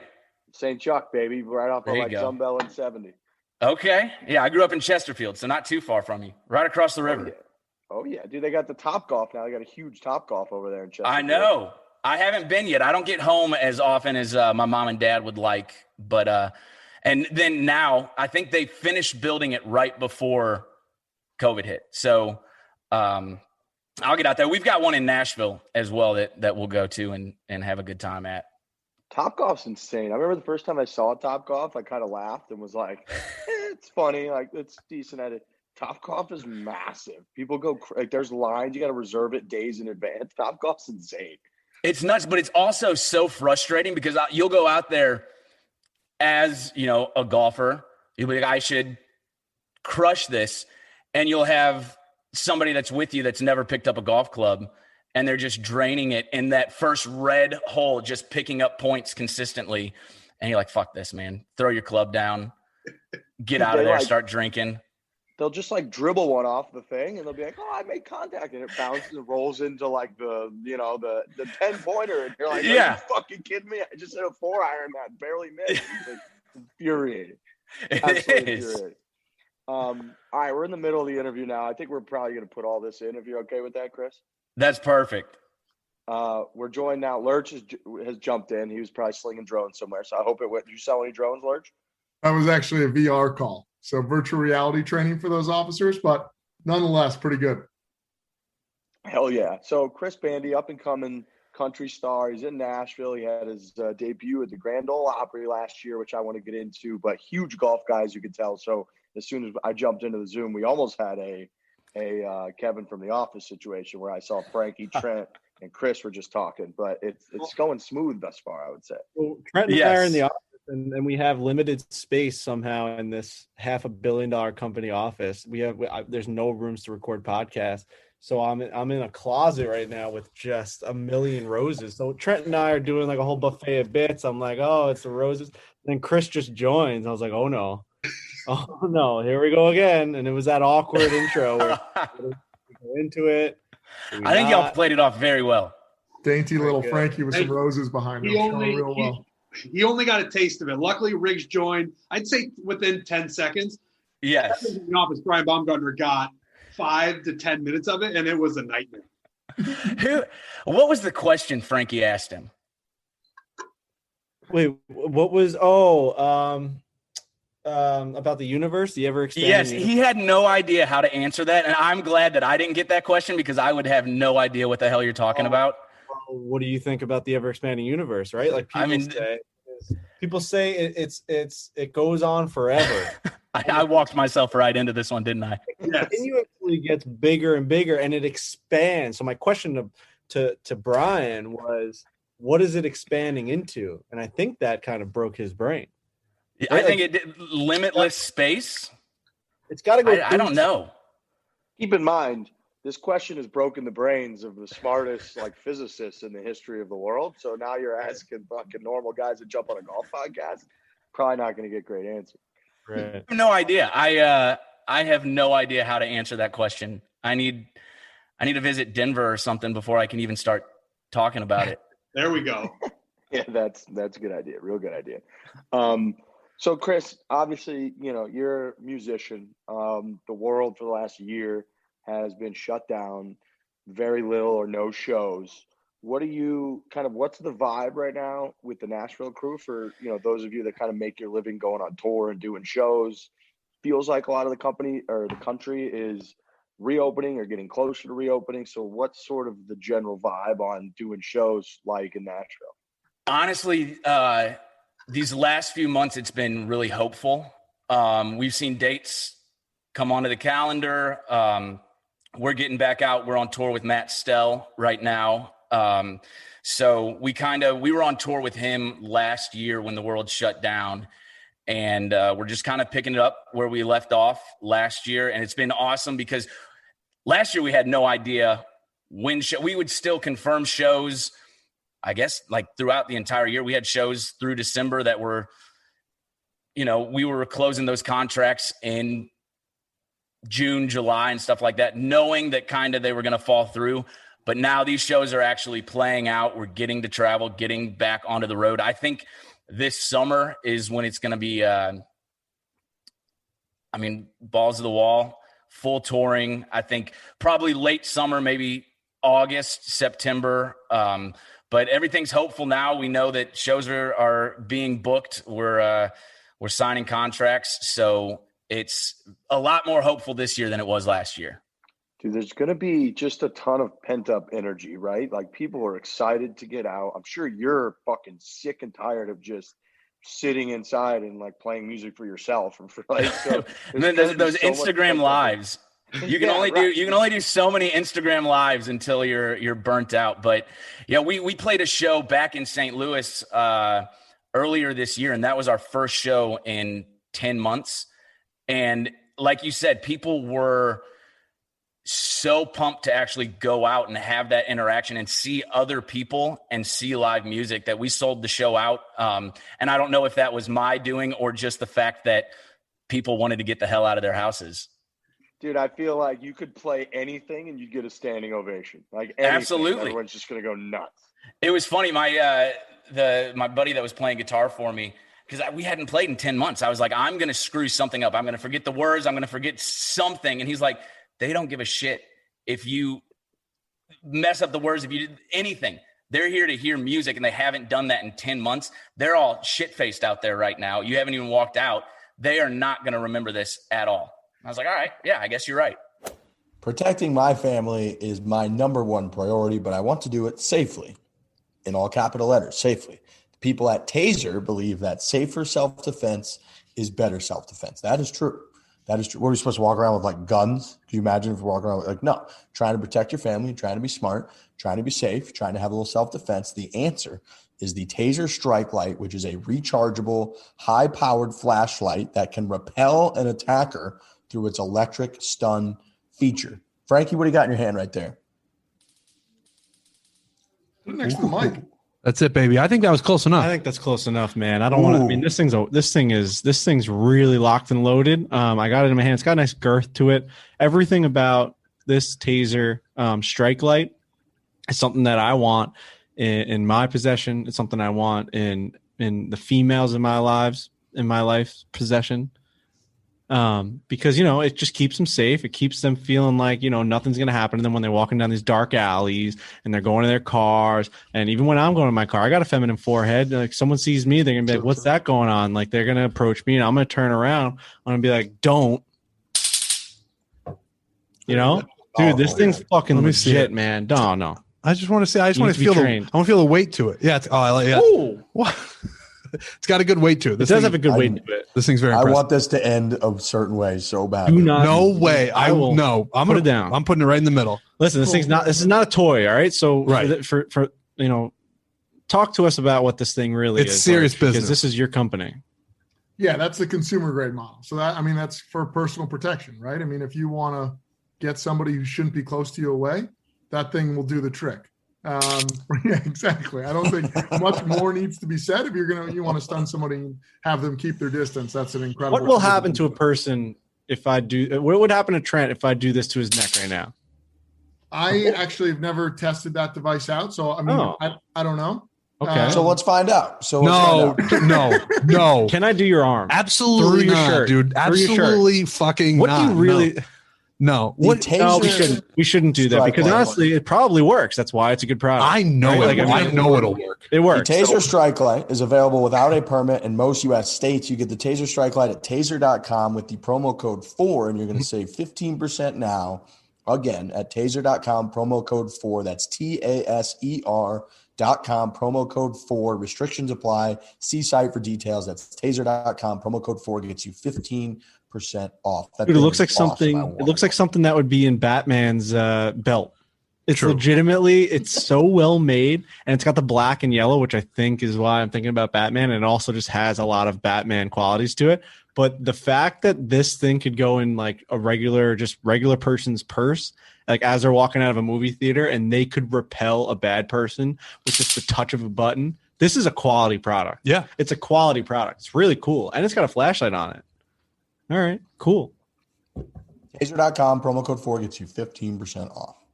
Seen a lot of comparisons in all walks of life right now, like in all different with sports and music and movies that, in 1918, I think that was the swine flu. Then the Roaring Twenties came right after that, which is some of the best times of having parties and people just wanting to go out and like live life. And everyone's saying now it's like, it's 2021. It's kind of it's our own version of like the Roaring 20s. Absolutely. That's a little history lesson from Frankie. Wow, Frankie history. Yeah, just dropping a few dates. Well, yeah, I mean, 1918. I always remember that because isn't that the year that the Titanic sank? And then also that's the last year that the Red Sox had won the World Series before 2004. This is a Wikipedia. There's no way you had that off the cuff. Don't lie to the world. Fact check this. Yeah, live fact checker. 1918 is a number that all Yankee fans know because we used to chant it at every game. Like 1918, it was a fucking year. So you knew a lot about that year, and I'm pretty sure it was the year the Titanic was either built or sank. I think it sank in 1912. I'm pretty sure the Titanic sank in 1912. Yeah, I got 2 fact checks for you, Frankie. I think you said the swine flu was 1918. It's actually the Spanish flu. I'm Googling this, so I don't know all this. And then the Titanic sank in 1912.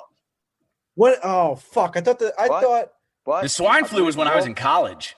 Yeah. Yeah, that was like, you just off by about a century. I would say that I think World War I ended in 1918. So that could be a big one, right? Maybe that was it. Yeah. Definitely the Red Sox, their demise was in 1918. I know that for a fact. The point still stands that you just made a great general historical sort of comparison. There were some facts that were impressive. There were some minor details, mundane details. Details. Hey, 1 for 3 isn't bad. No, it's not. No, it's not. That's a good batting average. If this were like a college paper and your main thesis was, then you just go back and fact check those couple things, but your thesis remains strong. Correct.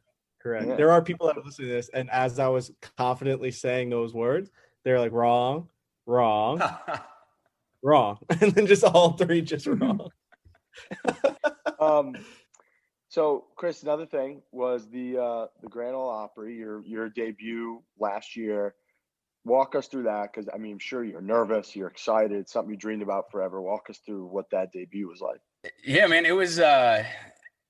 That is the pinnacle of all country music. I mean, when you move to town, that is the stage to play. And I remember I got the call and my manager told me, hey, we booked your Opry debut. And I think my heart just kind of sunk into my stomach. I didn't even know when the date was or anything. And I was already so nervous. And we did it February 25th of last year. So everything was as normal as could be. My family came down. My girlfriend's family came down. My drummer, who grew up every Saturday listening to the Opry with his grandpa, his mom and dad came down. So we kind of made a family affair of it. And it was, I remember when we showed up, everybody was so thankful. We did a whole YouTube segment debuting at the Opry type thing.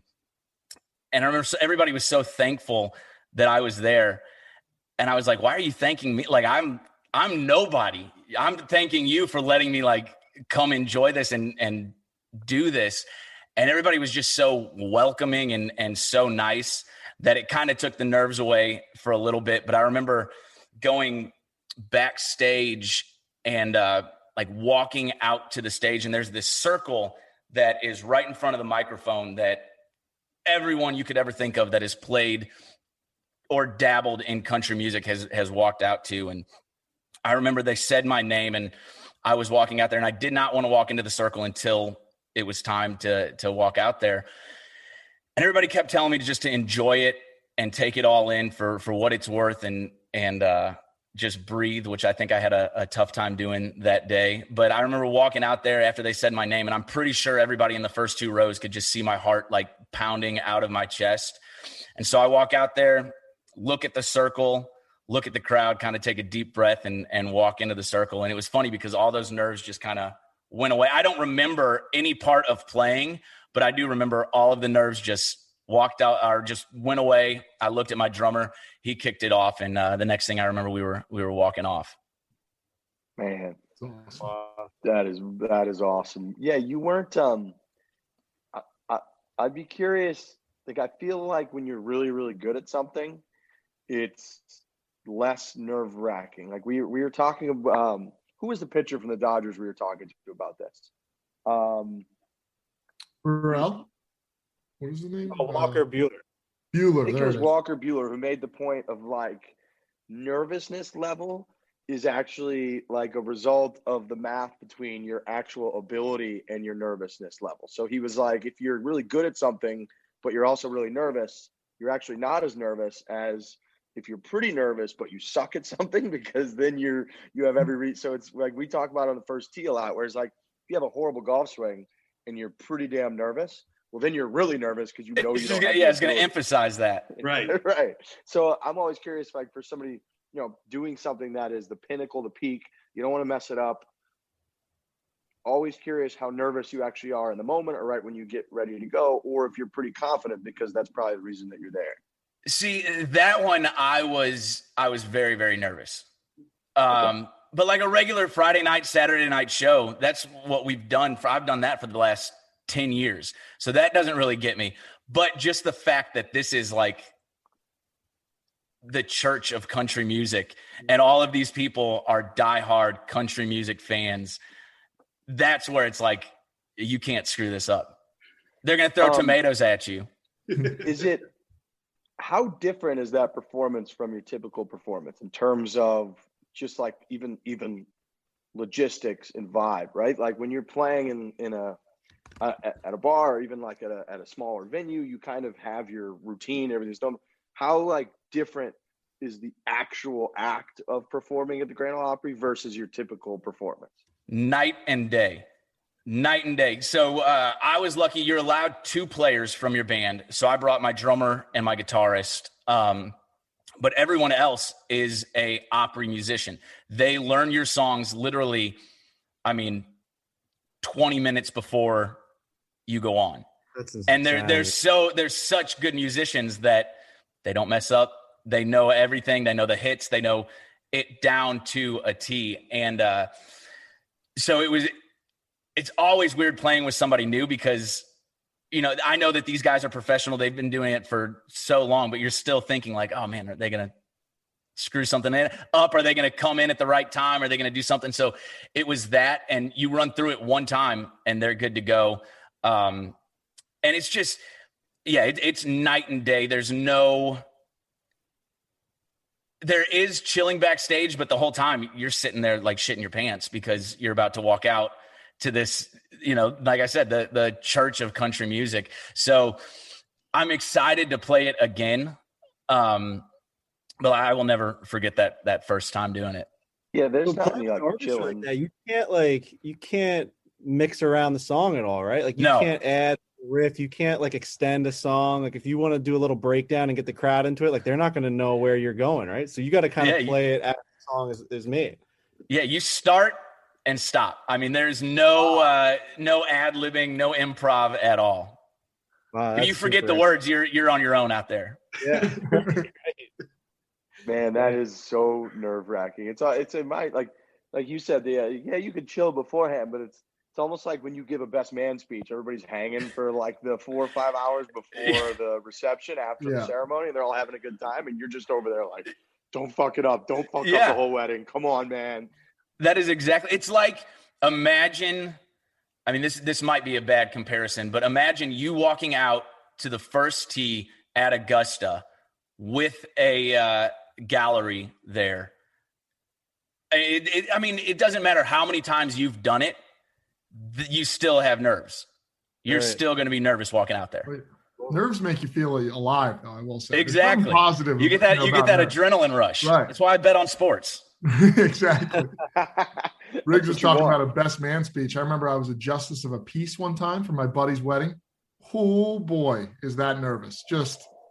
It's very funny because like at one point I looked at my best buddy. I was like, now you have the ability to like kiss your bride, and like having that power, like there's little jokes that you can make about it. But certainly before, there was like some pressure on the family if they thought it was the right decision that I was doing it. And I was stepping up there like, I need to nail this thing because I could be in a bad spot and I have to hang out with everybody after. So I need to make sure that we're on point here. Did you nail it? Yeah, I nailed it. And actually got Good. a compliment from the groom's mother. And like as soon as she gave me that, I was feeling good because she was like whispering to the grandma, like, I don't know if Ben should do it. And I'm like, oh my God, Miller, who's my buddy. I was like, how did you put me in this situation and not have all family buy-in? Like, I was also part of like the groomsmen party. So like they're all drinking before we go. And I'm like, dude, I want water. I want coffee. I need to be on the ball for this whole experience. Yes. You get Chris, the shots afterwards. Oh yeah. They were flowing after that. Then we were dancing, having a good time, and we were on cloud nine. But until then it was a sober party. Yep. Chris, can you talk to me about Man Enough Now? I kind of it's an absolute banger, and then all of a sudden it's like it's this song that propelled you into this world, isn't it? Like, I mean, you look at the downloads, you look at the streams. I mean, it's way up there. It's skyrocketed. Is that something that, you know, like, just talk to me about like how it got to that point and like now how you're following that up as your career goes on? Yeah, so we there's a saying in Nashville that 3 minutes can change your life, and that completely changed my life. I wrote that with two of my best friends in Nashville, Jason Massey and Jason Duke. And I moved to Nashville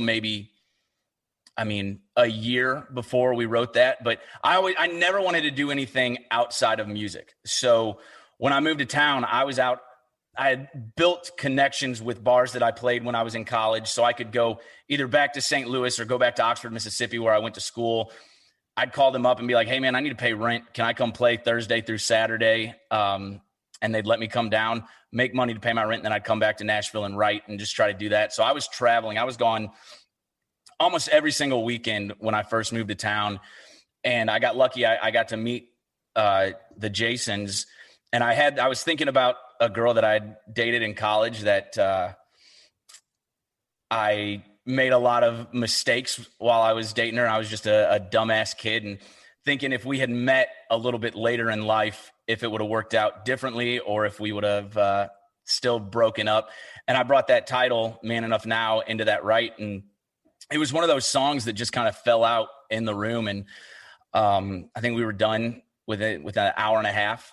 And I think the longest time it took in the room was trying to figure out if we say shit or not, because we knew that radio wouldn't play a song that said shit in it. And we put it out. And at the time we were playing all these shows, but didn't have anywhere to send people other than like, hey, go check us out on Instagram or Facebook and follow us. So we knew that we had to get some music out into the world. And we put it out with no plan really, other than just have people listen to it after we played a show. And people started listening to it. They started streaming it. They started sharing it with their friends, coming to shows with signs that said like Man Enough Now, and requesting it and yelling it back at us and singing the song with us. And that was that launching point of knowing that it's working.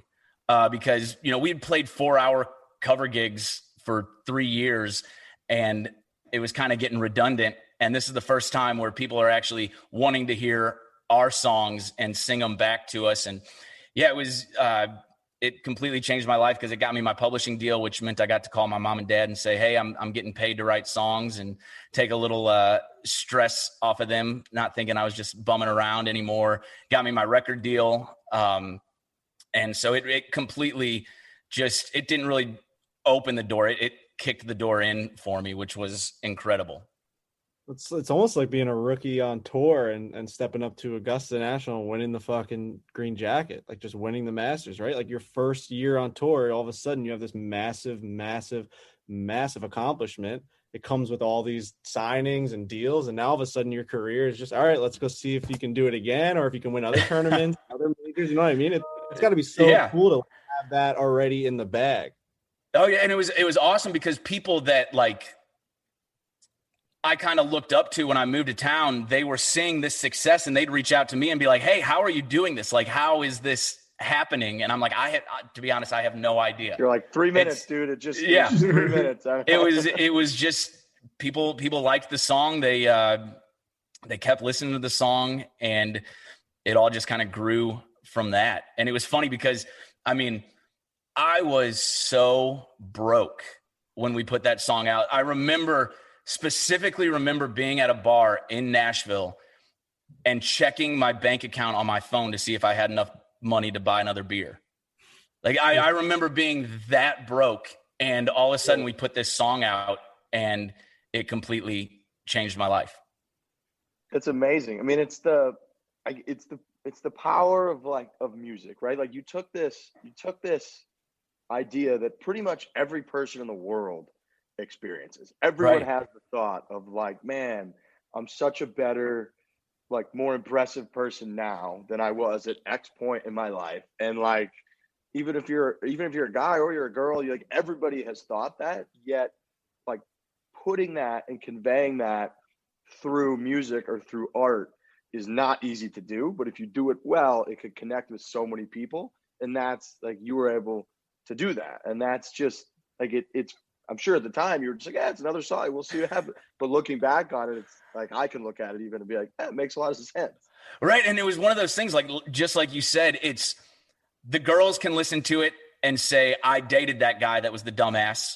Or, and then they know they get some satisfaction because it was nothing that they did wrong. They were just dating a guy who was a dumbass at that point in time. Or you're the guy. And I think every guy has had a relationship like that where they just didn't take it seriously, did some dumb shit, and it didn't work out.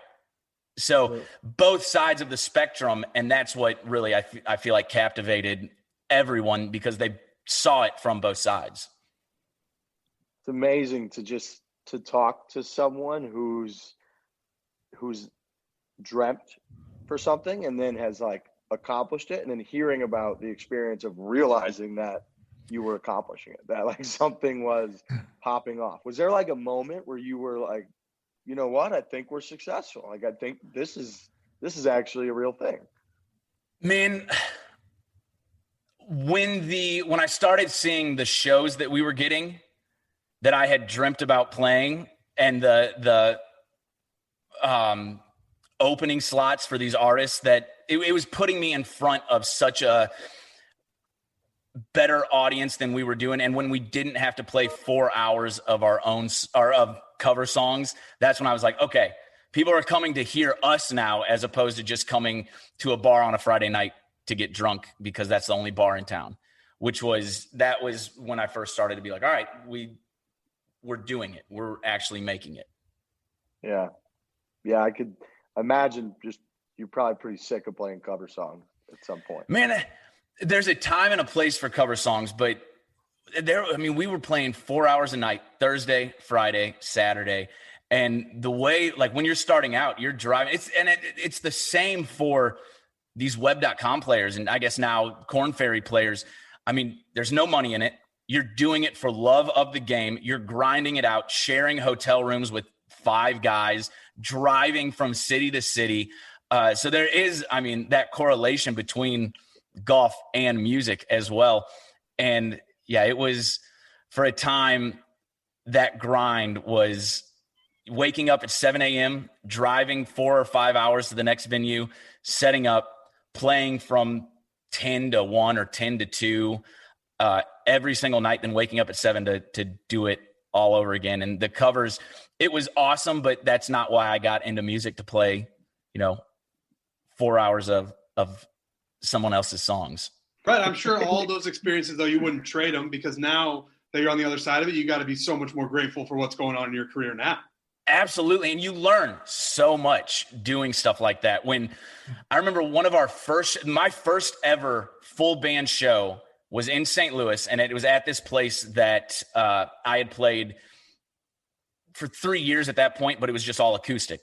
So our first full band show, we get there and I'm like, we're going to, rock out. This is going to be awesome. My family was coming. I invited everybody I knew. We sold it out. It was going to be the biggest show that I had played to date. We get there and we're loading in, and the guitarist that I had at the time, he hands me his guitar case and he goes, "We have a problem." And he hands me his guitar case and I pick it up and there's no guitar in there. So I'm like, okay, this is interesting. So I'm trying to figure out, we're calling every music store in St. Louis, trying to figure out how we can rent one, how we can buy one. I end up buying a guitar for him to use that night. We get back, I take a shot. I'm like, all right, we're good. Crisis averted. It's going to be awesome. We go out there. First song crushes. Sounds awesome. Second song, my drummer puts his stick through the house snare. I'm like, all right, we've got another problem. We'll figure this out. I had planned on doing a couple of songs acoustic by myself. Later in the set, we bumped those up. He goes out to the trailer to try to get his snare. And I'm on my like fourth or fifth song and he hasn't come back yet. I'm thinking, what the hell is this kid doing? Like, where are we right now? He comes back and walks to the front of the stage and he holds up the key and it's snapped in half. Oh. So the key to get into the trailer is snapped in half. And I don't know if anybody noticed this, but my face when he came and showed me that, it was rough, man. I was, you could see how pissed I was. And all of a sudden, 2 minutes later, he comes running in with the snare. A buddy of mine cracked the lock. We got in, finished the show. But things like that, now I know what to do when something goes wrong. We know how to cover our bases when, some adversity is thrown our way. But without that experience, I mean, I would have no idea what to do. It's so funny. Barstool Sports is such a fucked up world. And the fact we have like a house cover band, and listening to you, and we've talked to so many musicians about the grind. It was like, we have 4 idiots here. One guy plays the bass, one guy plays the guitar, I play the drums. We have a battle rap champion who's our singer. And like, we just showed up and we played cover songs. We sold out like Irving Plaza, House of Blues outside Fenway Park. We were at like the Blue Note at Mizzou. Like, listening to the grind that it takes, like, it honestly puts it into perspective, just like how hard it is just to get into those types of places. I remember when we were on one of the stages at Irving Plaza, I looked around, I'm like, dude, like I've been playing drums in my basement. Like I never even like thought to even do anything with music. And the fact that we have like people at a venue where like Green Day played one day was like so, and on my level, it's so much smaller because that's not something we were pursuing. It's just something we were blessed with being able to do. But for you, like, I can't imagine that feeling of finally being able to like get into places and do shows where it's like, all right, like this thing's actually starting to rock and roll, instead of doing bars. And like you're saying, you're staying in rooms with 5 guys and you're going 4 hours, 5 hours. It really just puts into perspective how hard of a grind it is. Because sometimes, like, even here, we take it for granted. Like, oh, we just show up and we just fucking play music. And then you got guys like you that are literally looking at their fucking phone to see if they have enough money to buy a Coca-Cola. Meanwhile, they're putting out a song that has 70 million downloads on fucking Spotify. They have real talent. It's just, it makes me feel like an idiot, to be honest. Yeah, like, first of all, fuck you. But it really is a grind. And the Blue Note in Columbia, we've played there several times. It's an awesome venue. But moving to town, it was kind of funny because I went to school at Ole Miss and I was playing every single night, Monday through Saturday. They didn't serve alcohol on Sunday, so the bars were closed on Sunday.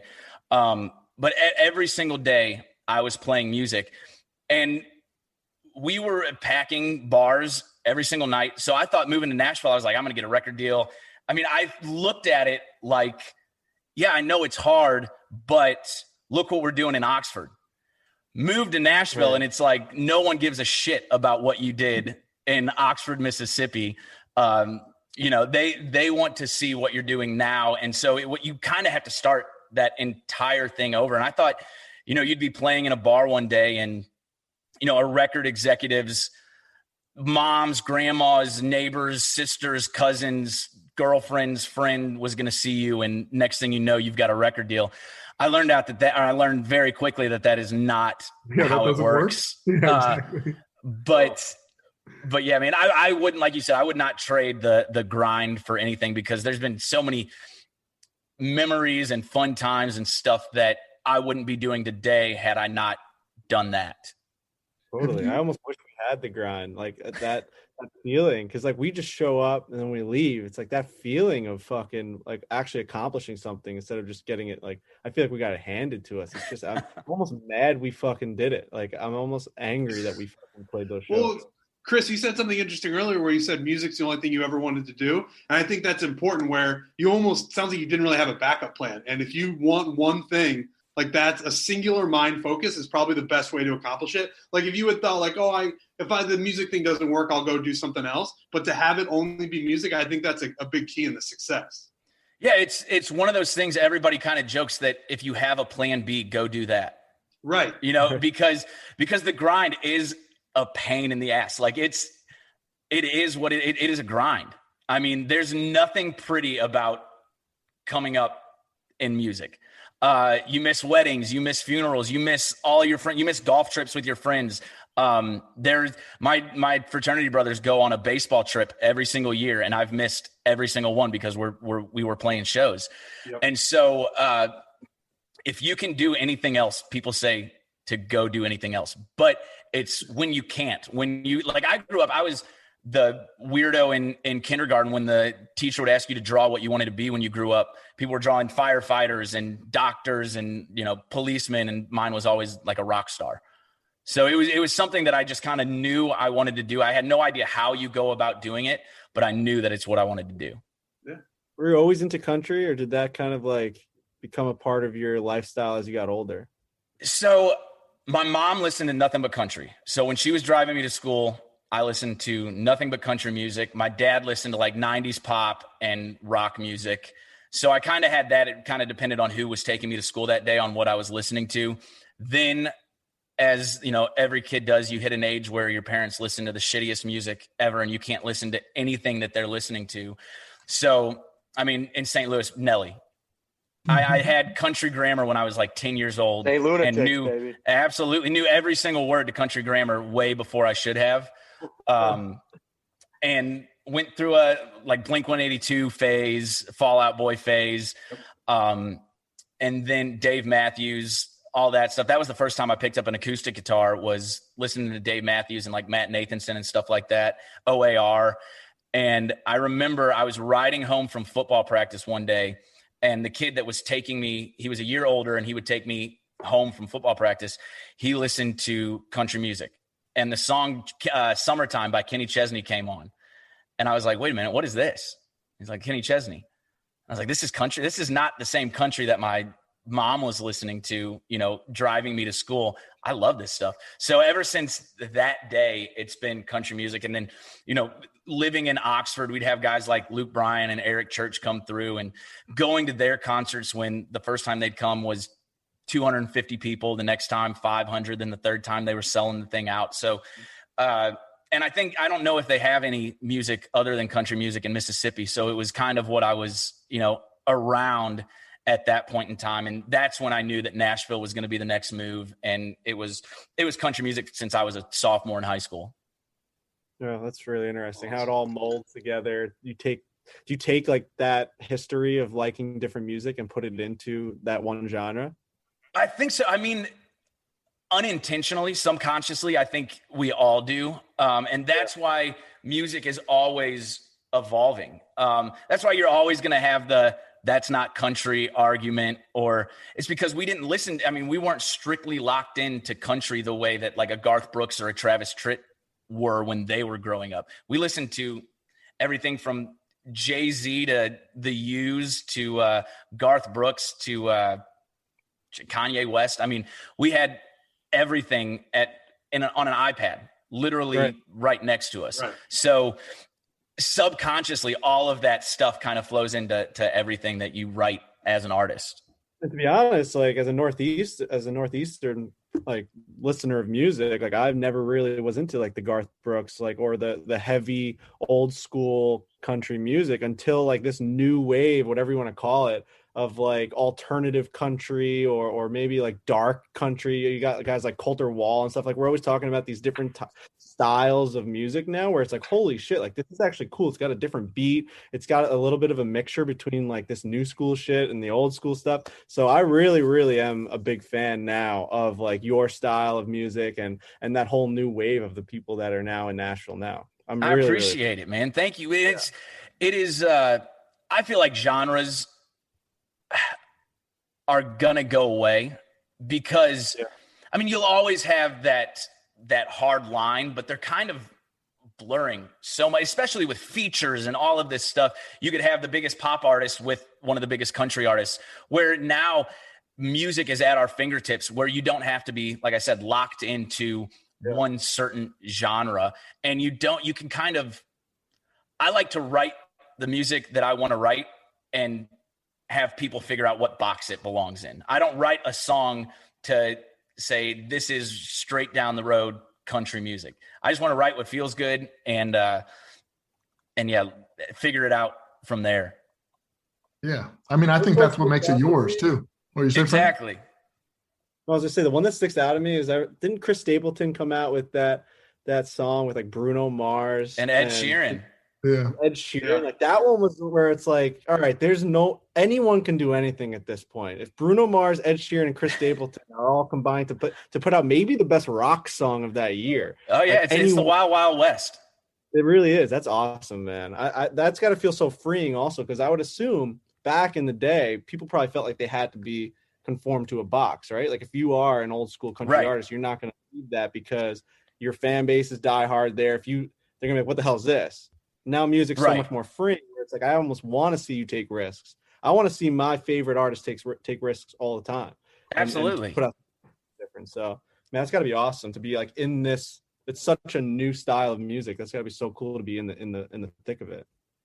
Yeah, it's awesome. And like I said though, I still am rooted in country music. So, and what brought me to country music in the first place was the lyrics and the storytelling and how true everything was. And so I do try to stick with that, but we can get a little crazy with production and stuff. Throw a 808 in there and see what happens. Yeah. Awesome. Have you, now that you're on like the backside of it, and like past that grind where you're just out playing other people's music, have you walked into a bar and heard your song being played? I have in Chicago one time. I think we were eating at one of the first places that we actually ever played, and it came on the radio. I get pictures now. So this is the first time that we've gone to like terrestrial radio, which is awesome because I'll get texts from people that I haven't talked to in years, and it'll be a picture of them listening to their local country station, and it'll be my song. So that's always cool to see. I haven't had an experience where like I'll be driving and it comes on, but I have heard it on the radio and stuff, which is, I mean, it's pretty damn cool. I see the smile on your face. That's got to be just a crazy experience. Like I can't imagine what that feels like. And then also the joy that it brings others. Cause like when you see your buddy take a video and it's you on the, like they're fundamentally enjoying that song. And it's bringing, for me, music always just brings me to a place that of like memory that I had a good experience with for whatever the case.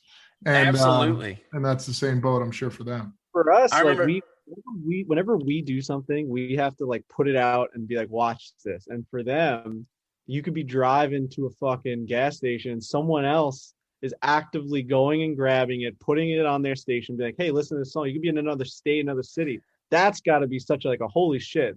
First of all, how do they even have that audio? Like I would be thinking like, how'd they even get that? And second of all, why are they actively playing it? I didn't ask them to.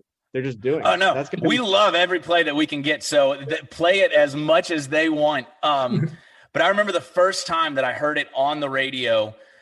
We had just left a radio station in California. We do what's called like a radio tour, and we go meet, because country music is still so relationship based. So we'll go out and meet program directors, DJs, and all of the people that work at these radio stations. And you'll take anywhere from 3 months to 6 months to do this. And we had just left a radio station in California, and we were driving to another radio station, and a song comes on.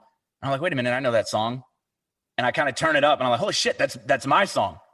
That's why I knew that song. So that was a pretty cool experience. And this radio tour, we actually did the radio tour September of last year through December. And a lot of stations, wouldn't let us in because of COVID protocol and stuff like that. But I got to play a lot of golf with a lot of these program directors. And usually these meetings are very sterile. You'll go in, sit in a conference room, play 3 songs. Nice to meet you. Maybe go to lunch, and that's your meeting. But getting out there playing, 18 holes with these PDs and getting to meet them on a personal level as opposed to just stopping in and saying hi. I'd heard some horror stories about radio tour, and mine was incredible. Here's a golf story for you. We were playing in North Carolina, and my radio rep is a terrible golfer, awful golfer, plays a very heavy slice. So he will line up about 90 degrees left of the target and just hope that it's going to come back. So we're off the tee. I'm probably 150 yards further than him on the left side, kind of by the cart path, left side of the fairway. He's in the shit over here on the right. And I'm thinking the green is straight in front of him. And I'm thinking, I'm out of harm's way over here. There's no way anybody's going to hit me. I've only seen him hit a 5-wood, a driver, and a putter.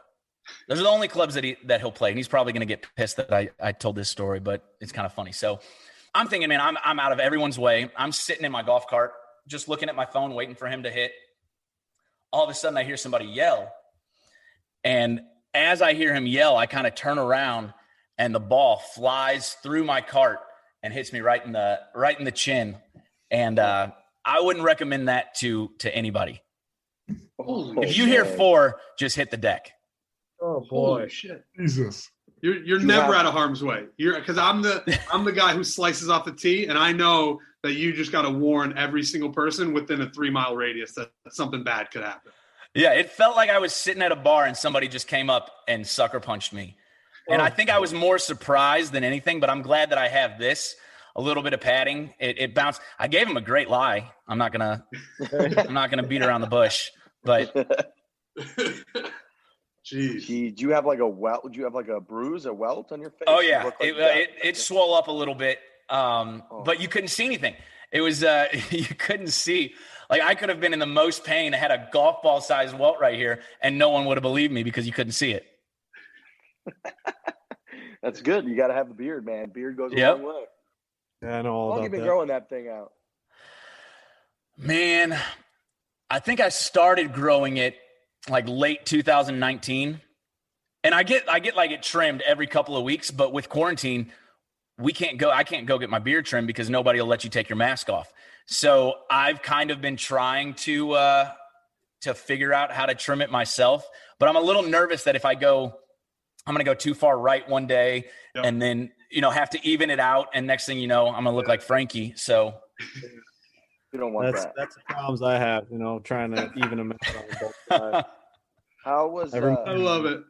How seriously did you take the beard trim before your debut at the Grand Ole Opry? That had to be like nobody can mess that thing up. I went the day before in case somebody messed it up that I could like get it fixed.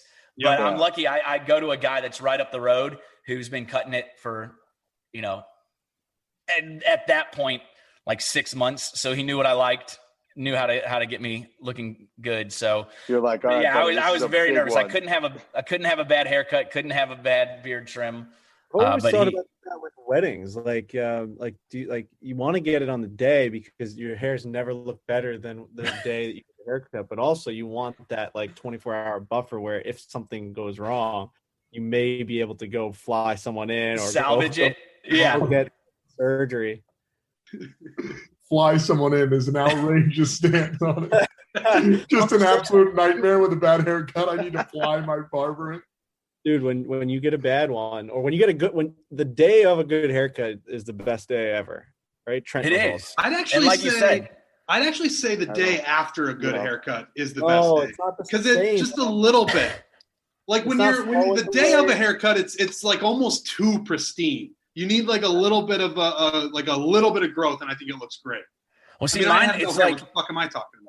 It's like math class for me. Like I could figure out how to do it when I was in class, but then I'd get home to do homework and have no idea what we did. That's the exact same way I feel when I get a haircut. Like they do it so perfectly that first time, and then you shower and try to recreate it, and it's never the same. So I'm with Frankie on this one. The first day is the best. Frankie's also got a decent head of hair, but he'll never show it. He wears a hat. When you sleep with a hat on?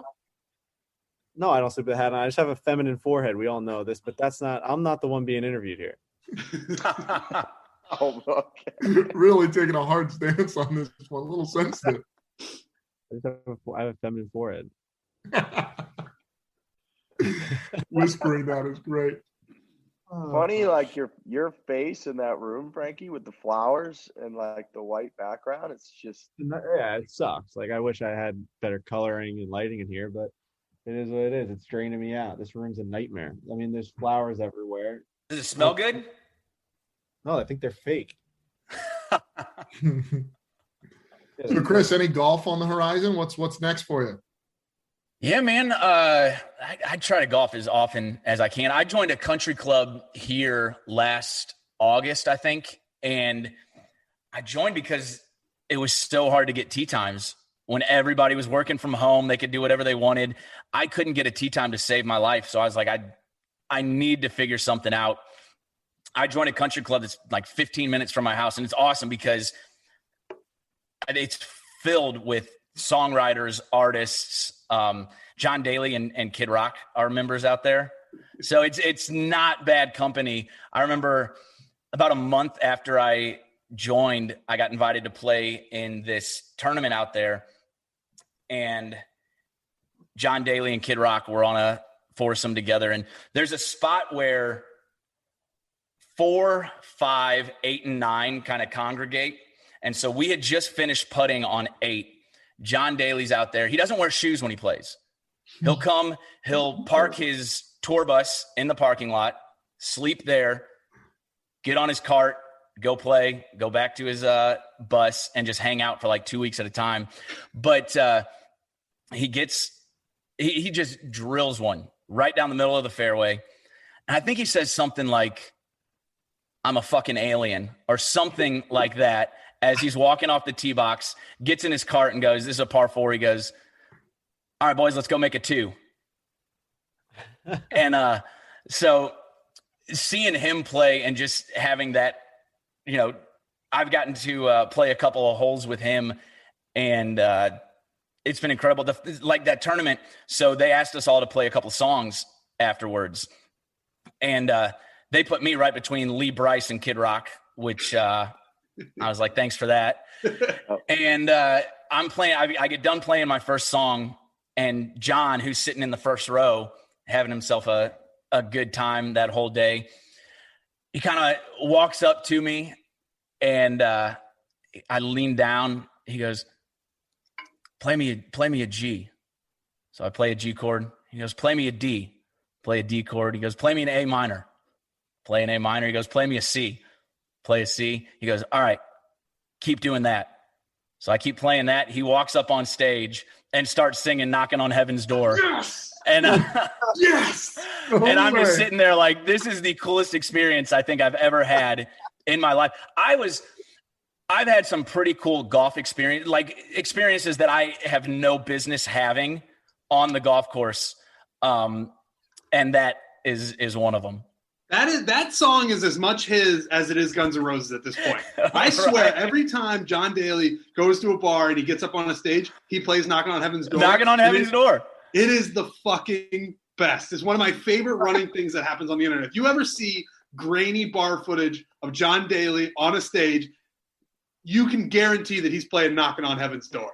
And I was like a kid at Christmas. I mean, I was just sitting there loving every single moment. I'll send you all the video. It's hilarious. My face the whole time is just in awe. Yeah, we need that video.